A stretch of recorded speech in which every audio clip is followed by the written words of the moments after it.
Greetings and salutations. My name is Michael Schwahn, and this is your one-take review for Resident Evil 4. Now, as a couple of disclaimers, one, Resident Evil 4 is the very first Resident Evil game that I played. It's one of my favorite games of all time, and thankfully leading up to this, I have played more Resident Evil games, actually. I think I played Resident Evil 7 sometime last year, and then at the beginning of this year, I played Resident Evil 2 and Resident Evil 3, the remakes of them anyway, and I did review both of those games, and I'll leave links to those reviews down below the like button. I did like Resident Evil 3 a lot. I did not jive very well with Resident Evil 2. I gave them both the same score, but I did enjoy them for different reasons, although the one that I'd be more willing to replay is definitely Resident Evil 3. Now, as another thing, I'm unlikely to really say anything new that somebody else hasn't already said in a different review. But if you like my style, maybe come along with me. It's going to be very positive. I don't have a whole lot of really negative things that I can say about this game, but it doesn't sound like a lot of people can. So if you're not aware, by some mystical means, the premise of Resident Evil 4 takes place about 6 years after the events of Resident Evil 2. Our main man and star, Leon S. Kennedy, he has now went from the rookie bumbling oaf police officer to a trained and hardened warrior who works for the United States government and is a special forces operative who has been sent alone as a one-man army to save the president's daughter, because the president's daughter, Ashley Graham, has been kidnapped by a cult, and then of course things go wrong. Instead of dealing with things like the T-virus, you're dealing with Las Plagas, which are these viral parasitic bugs that live inside your body and make you all kinds of, basically like a zombie. And it's a fun time from there. The gameplay is largely the same as the others, although this one is unique across the entire franchise because of some things that they have added to it that just aren't available in any other Resident Evil game that I'm immediately aware of. It is a third-person shooter, you are over-the-shoulder camera, and it is definitely much more of an action game rather than a... what do you even call Resident Evil 2? Because I don't call it a horror game. It is definitely more like a resource-driven thriller. I don't even know. But it is much more, Resident Evil 4 is much more action-oriented. You have things like the ability to melee kick things instead of just the awkward little knife swipe.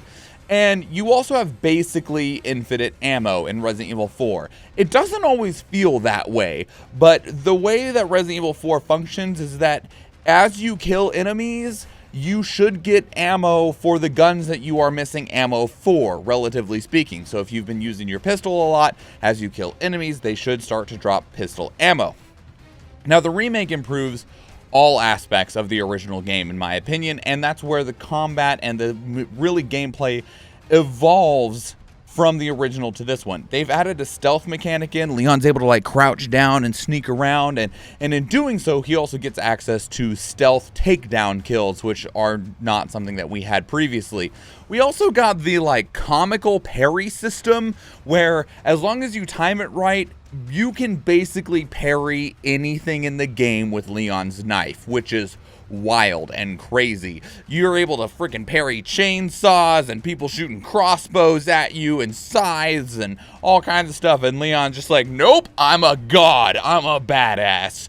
And I think this is one of the things that'll probably be, those two mechanics, the stealth and the parry system, will be one of the most dividing factors for people on this game, especially people coming from Resident Evil 2 or people coming from the original Resident Evil 4. Now, one of the things that was also interesting that made me a little nervous initially looking at the trailers was they also added in durability for Leon's knife. And if you've seen my Resident Evil 2 review, I was aggressively critical of that mechanic and was very pleasantly surprised to see that it was absent in Resident Evil 3. And then when I saw it in Resident Evil 4, I'm like, Leon, why are you so bad at not breaking your knife? And as much of a complaint as it was for me previously, I think it feels fine in Resident Evil 4. One, you can repair it to the point that it even starts to feel good, and if you upgrade the knife enough, it's actually really difficult to chew through the knife's durability system. And if you do break that knife, your main knife, that's the one that can be repaired, but you'll end up finding kitchen knives and boot knives throughout your playthrough that can serve that same purpose. They're also a crafting mechanic, a crafting ingredient, but, you know, whether you feel like that's actually something you want to put your knives to or not. That's the other thing that was added, is that the crafting system. Now, the original Resident Evil 4, it did have the ability to smush herbs together, but that's about where it stopped. And we had crafting available from Resident Evil 2 and 3 of being able to combine different types of gunpowders into ammunition, and that made its way forward into Resident Evil 4 where it was not previously. And this gives you a little bit more choice in terms of how you are approaching enemies, because like I mentioned, you'll get ammo based off of like when you're killing things, but a lot of the times it's not necessarily for like your rifle. It's going to be like handgun ammo.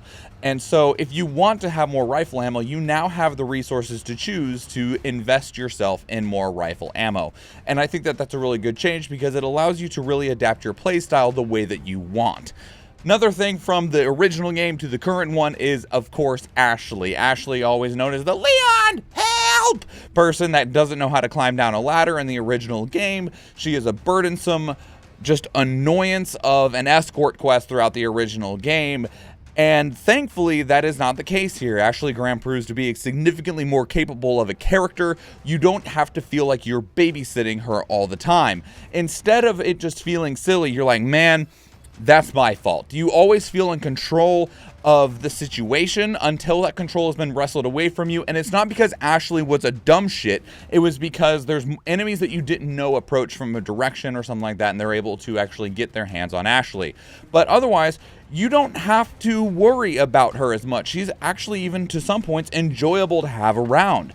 And so much so that during points in the story where Leon and Ashley get separated, I actually kind of missed her being around because it evolved the gameplay in an interesting and meaningful way that it just did not do in the original game.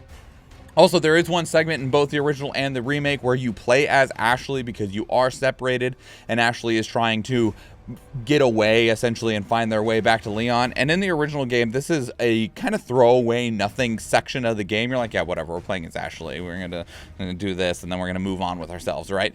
And in the remake, though, that segment is like legitimately terrifying. They did such a good job with some of the sections in this game of taking away some of the we're just running through an action movie and going, okay, no, this is uncomfortable and scary and I don't like it. And the Ashley segment is definitely one of those. It is dark, it is oppressive, and you feel scared and don't feel like you have the tools that you need in order to protect yourself and defend yourself. And the reality is you don't.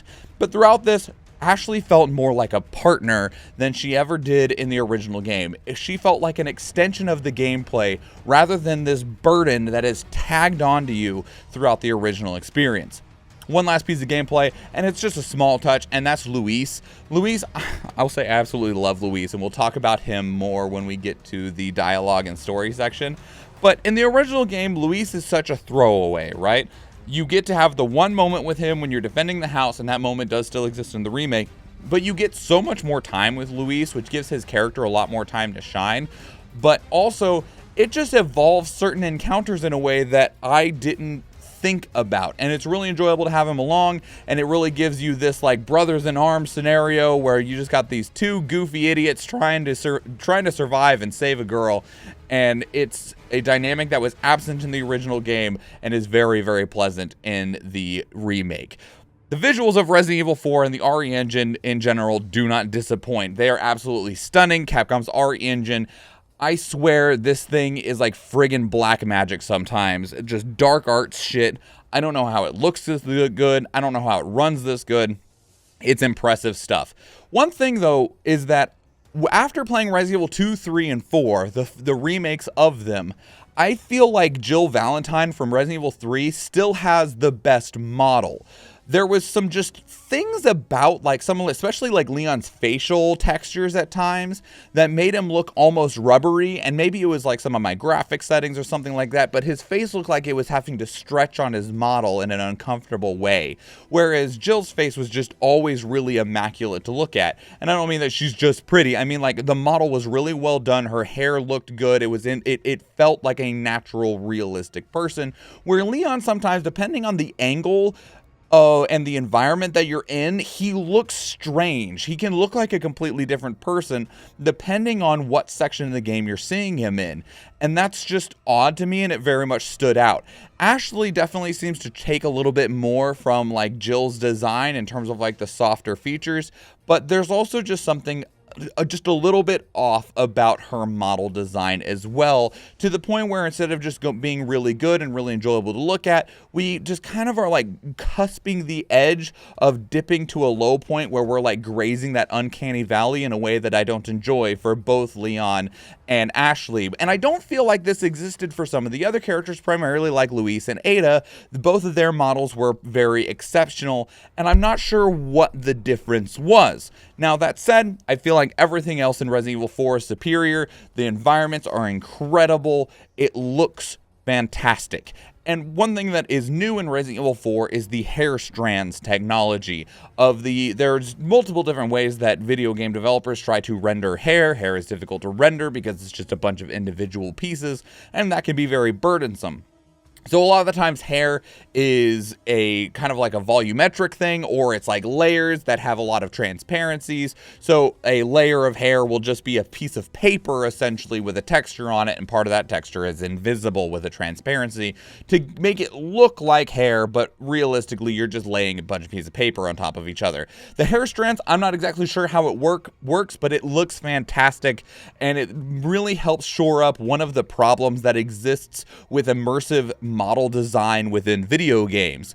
Now, I will say, if you have the option to turn on hair strands, please do it, because if you don't, the textures for the hair, they suffer a lot from a dithering effect, and I find that to be very unfortunate because it is very distracting and eye-catching, at least for myself personally. I'm not normally someone who is like really stingy about graphics. As long as you're presenting a good atmosphere, I can overlook a whole lot of things. I don't care about isometric volume or whatever the shadows are in the corners of rooms. I know some people care about that thing a lot, but I normally don't, okay? But this is one thing that, because the dithering effect on the hair can be so intense, if you can run hair strands, please run hair strands, because I think it looks immensely better. The game overall is immersive as fuck, okay? But there is one thing that we will talk about, and that is that Resident Evil 4 is a video game as a video game, okay?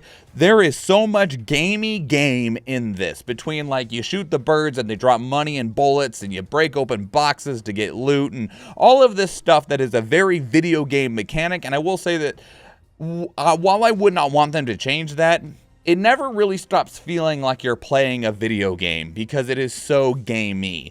And that is something that I think is a hard balance to hit, because if you go too hard on the immersive, then you start to get pulled out of a video game and more into like an interactive movie experience. And I'm not sure what the best approach for is that.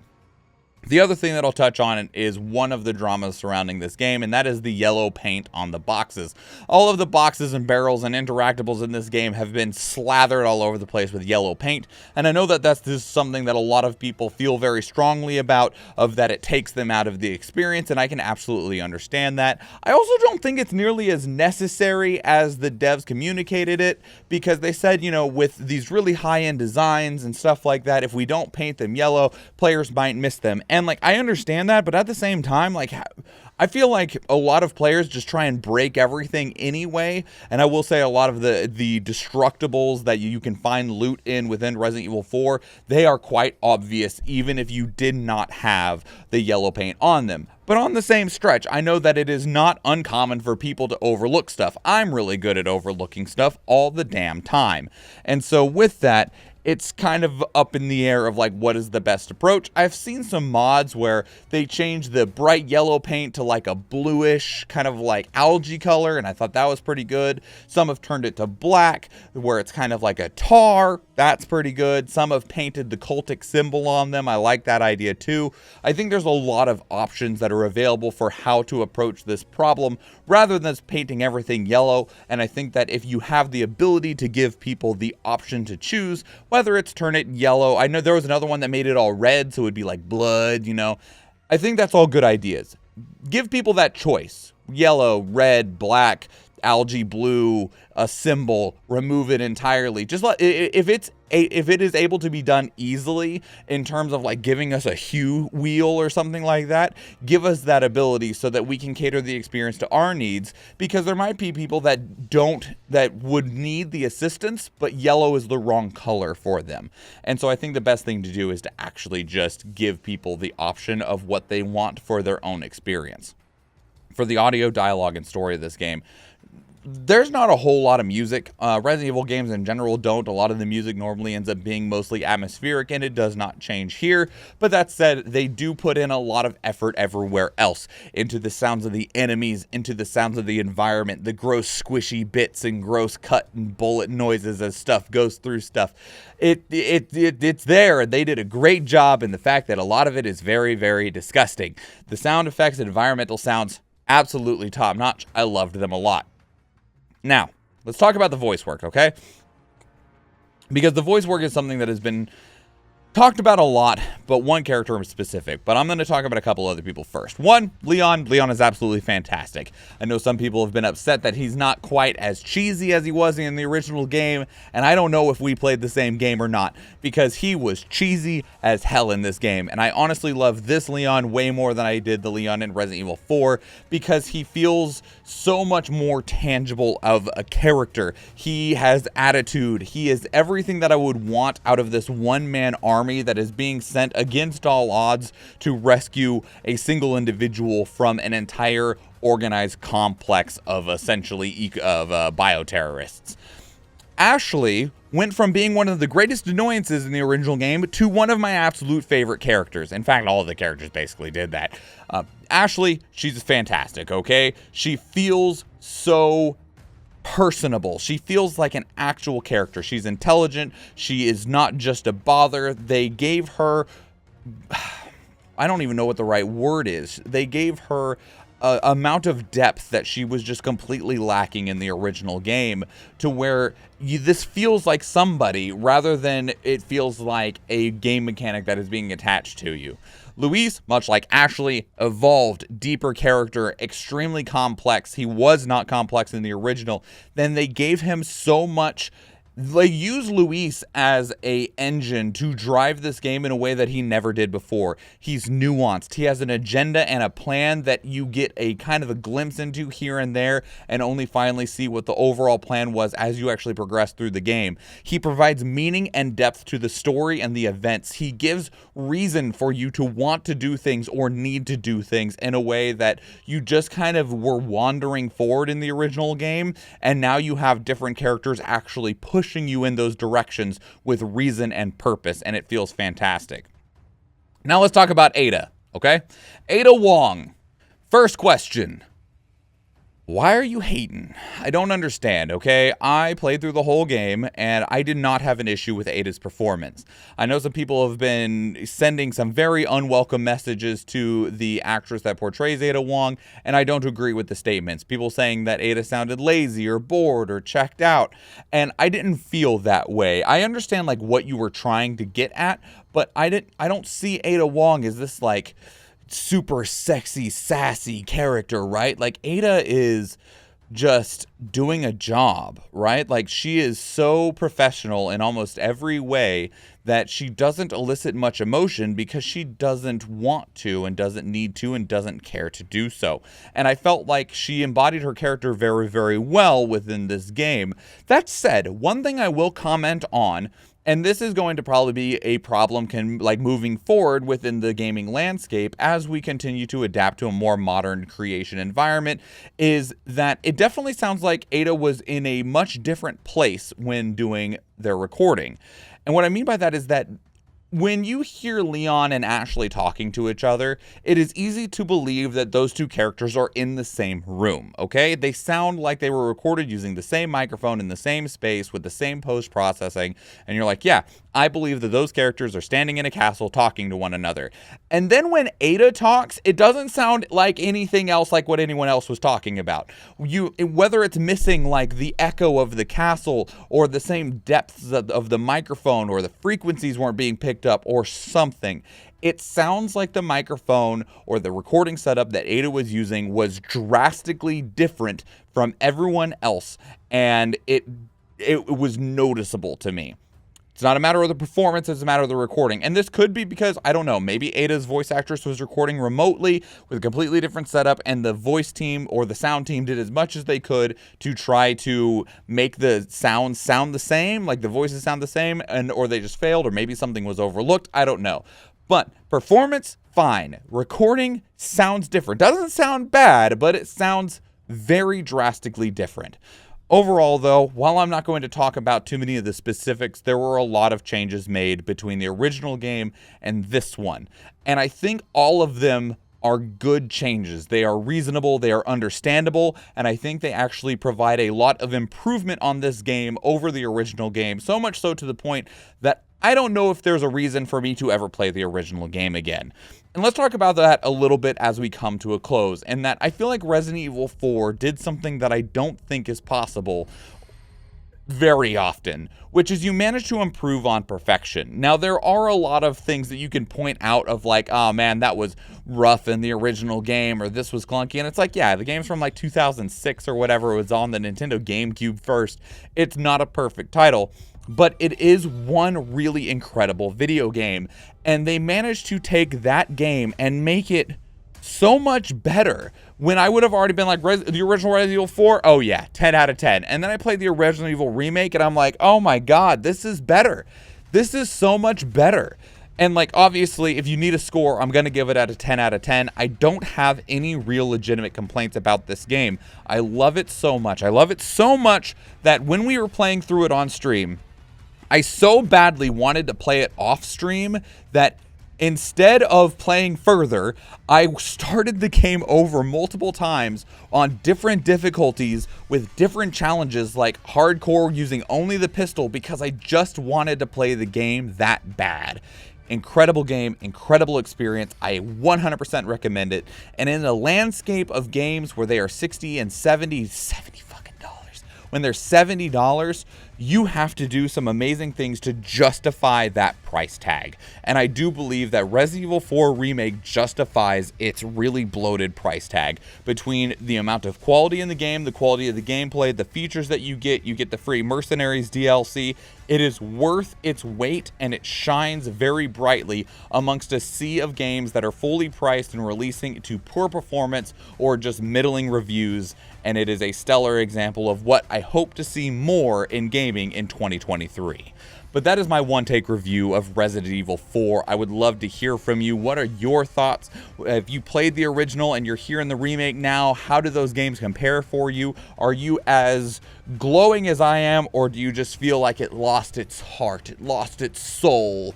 Is it soulless? There was that whole kerfuffle as well from that creator. Anyway, let me know. Put your thoughts down in the comments below. I'd love to hear from you. Our next review is going to be on a visual novel where you play as an AI called NeuroNet Mendax Proxy. Yes, that name is terrible, but that's the name of the game, and that's what we'll be reviewing next. So please be sure to subscribe to the channel if you would like to catch that. We also have daily videos going up all the time, and like I said, we did play through Resident Evil 4 Remake on stream. We stream on Twitch 4 days a week. I would love to see you there. I think I already asked you to like this video, so with that said, if you do watch one of the other videos on the channel, or if I see you in the live stream, thank you and enjoy.